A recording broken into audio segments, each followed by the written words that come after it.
Hello viewers, নিয়ে আসলাম নতুন আরেকটা কন্টেন্ট আপনাদের জন্য।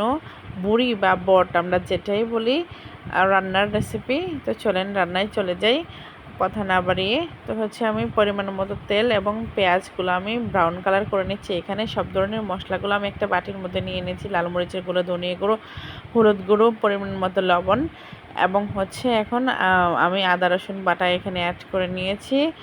গরম মশলাও অ্যাড করে দিয়েছি। এখানে নেড়ে ছেড়ে আমি জাস্ট এখন ভেজে নেব। আমার ভেজানো হয়ে যাচ্ছে। এখন আমি পানি দিয়ে মিক্স করে নিয়েছি সামান্য মশলাগুলো। এখন মশলাটা আমি অ্যাড করে নিয়েছি।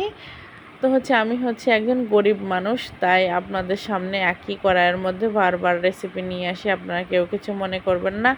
আমার যখন আল্লাহ তৌফিক দান করবে তখন আমি আমার রান্নার কোয়ালিটি আমি চেঞ্জ করব। এখানে আমি ছোট ছোট করে আলু কেটে নিয়েছিলাম, আলুগুলো অ্যাড করে নিয়েছি।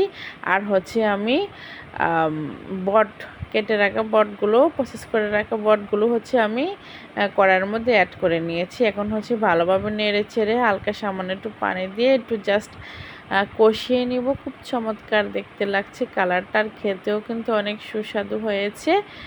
তো এখন আমার কষিয়ে নেওয়া হয়ে গেছে। দেন আমি হালকা পরিমাণ ঝোলের জন্য একটু পানি অ্যাড করে নিয়েছি, যাতে আলুটা সিদ্ধ হয়ে যায়। আর বুড়ি সবসময় মাখা মাখা ভুনা করে রাঁধতে হয়, বুড়ির মধ্যে ঝোল রাখা যায় না।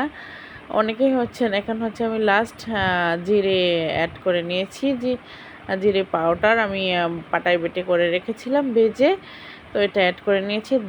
দেখতে খুবই চমৎকার হয়েছে।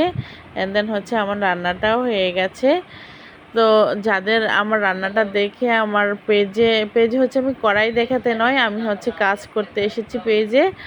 তো আমার কাজ দেখে বা আমার কথা আপনাদের কাছে যদি ভালো লাগে বা আমার পেজে কাজ করা ভালো লাগে দেখে অবশ্যই আমার পেজে লাইক কমেন্ট শেয়ার করবেন, আমার পেজের পাশে থাকবেন। আজকের মতো এখানে, আল্লাহ হাফেজ।